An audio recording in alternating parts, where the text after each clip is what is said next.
Hi, I'm Butch Hendrickson. And I'm Wendy White. And welcome to Butch and Wendy's Hunting Adventures, and Shorty Dog too. Well, we're out here at the Falfurrious lease. It's the Sahita Beach Club is what we call it. And we're about 26 miles out of town. We came out to fill feeders this weekend because our feeders are about empty.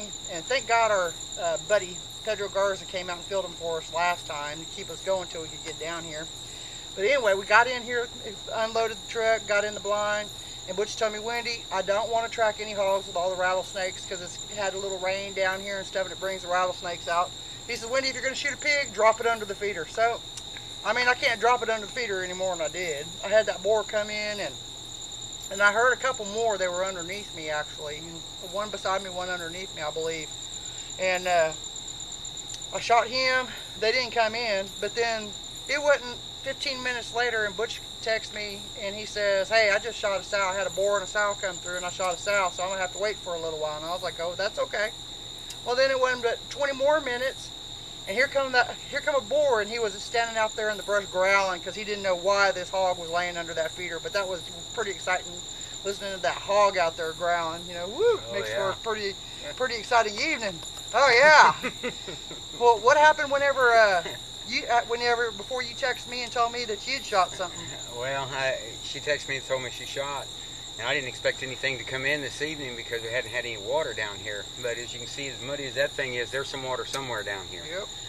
I was sitting in a tower blind, and I heard something coming off from the right-hand side. And all of a sudden, right in front of me, about 10 yards out, here comes this little boar and just comes walking by. And he went about within 15 feet of the feeder and never stopped, just kept on going. Well, right behind him, as soon as he got out of the clearing, I looked back and here comes the sow. And she come walking in and she was real leery and stuff, but she went around the feeder and stuff. I watched her for a long time. You'll see it on the film there, and how leery she was. She'd go in and out, come in, eat a little bit, and then jump out. This evening I used a bow light from Bow Light. I used the red light. And when I was up in the blind, what I did is I started off with the bow light up in the air a little, and then I just gradually brought it down. And you'll see on the film that it didn't even affect the hog whatsoever. I shined the light straight on her eyes just a shining. She didn't quite give me the quartering away shot that I usually like to take. I finally got tired of watching her for a while. I figured she'd maybe take off on me or whatever. So I went ahead and took a broadside shot, which I usually don't do. I had a pass through, and it was, you'll see it on the film, my Lumenok. I was using a Lumenok on my crossbow arrow, and you could see it pass right through, and it stuck into the ground on the other side. Well, she ran, never made a noise, and she just ran off. And I thought, well, it's a pass through, she's not going to go too far. So I recocked the bow and stuff, and I looked up, and here comes this coon walking in. I thought, well, the coons down here tear up our corn. So I decided I'd go ahead and take one of them corn snatchers out. So I went ahead and recocked and put another Phantom broadhead that I had. I used Phantoms this evening from Muzzy. And of course I had the Lumenok, and it did really excellent because you could see it pass right through. Well, on the coon, I didn't want to use a Lumenok, and I already had an old coon arrow in my quiver, so I just pulled it out. And you'll see on camera that I hit the coon, dropped him right there under the feeder. Good shot, about 20 yards, and we had a good time this evening, as you can tell. Well, tell us about the tracking. Okay, well, I have to brag on our dog. I went ahead and picked up Wendy first, because I knew we'd have to track mine, and hers was under the feeder. So we threw the dog out, and he loved fighting the coon. He messed with the coon for a while, and then we finally got all our tracking lights together, and we decided we'd go ahead and try to see if we could find that sow. We let Shorty lead on. I put him on some blood. We found a little speck of blood. Put him on the blood, and I'll tell you what, it was unbelievable what he did on his own. He followed the trail right where she went, and as he was probably 10 feet out in front of me, and right on this trail, and sure enough, I'd look down every now and then, I could see blood. So he was staying right on the trail, And he didn't run off from us this evening. I hollered at him to wait, stop, slow down, and he did, till we could stay within about 10 or 15 feet of each other. And she ran about 40, maybe 45, 40 yards, 45 yards from the feeder, and she was up under the brush, meaning she was trying to hide. And Shorty went right over to her, and with her already dead, he was real leery of walking up to her because we didn't know whether she was alive or not. But he took us straight to her. He did a fantastic job on his tracking this evening.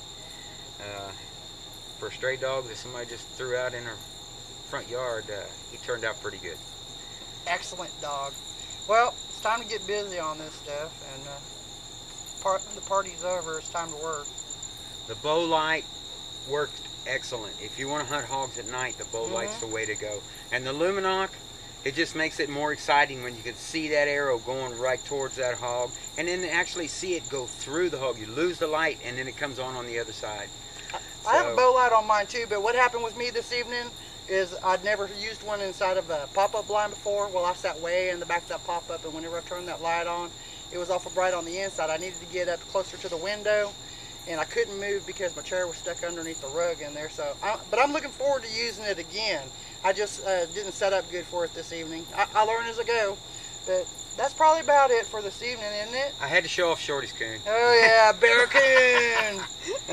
Awesome dog. We'll see y'all next adventure. Got in a bad position. I couldn't move, you know. It was just too quiet. I was wondering how that green one was going to work with the hogs. The green's real bright. Oh, and, mine is too. And so it's going to work great. I just got too far back behind that wall of that blind, you know. And I couldn't move because they were just too close in there, and it was too quiet this evening. But I'm looking forward to it. Okay, let's start here pretty time to work. You think it's time for bed, little dog? No, the work's just now starting. Is it off?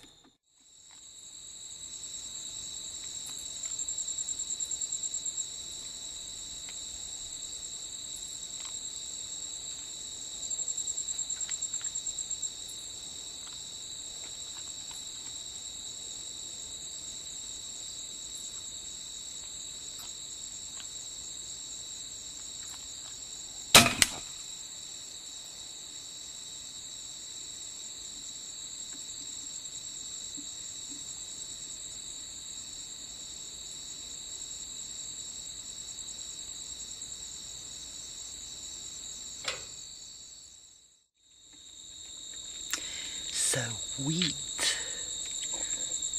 Hi, I'm Wendy White. I'm the Hog Hunter Diva. I'm with Butch and Wendy's Hunting Adventures. We're out here at the South Furious Lease in deep South Texas. It's May 20th. About 9:30 this boar came in to the bear coon stand, and Butch told me he didn't want to track tonight because the rattlesnakes are really out. We got a little bit of rain off and on, and he told me, Wendy, if you're going to shoot a pig, please drop it under the feeder. Well, I can't get any closer to under the feeder than that. Well, here's my little boar. Butch told me to drop them under the feeder. I mean, I can't get any closer to under the feeder than this. But my shot was just a little off, but it still worked. Look at almost between the eye and the ear. I don't recommend it, but it works really good. And look, this little guy, he's got some really sharp cutters on him. That's pretty good for down here at South Furious. That's awesome. Look at that. That's the best teeth I think I've probably seen down here. There's a lot of sand, so they wear them down pretty good. He sure was a smacking. Look, he is just full of mud too. We didn't think it'd rain down here, but obviously we got some mud holes real close. Actually, whenever he was coming in, I knew he was coming in. I was prepared because I could hear him flopping his ears. And I thought, man, let me get the camera rocking.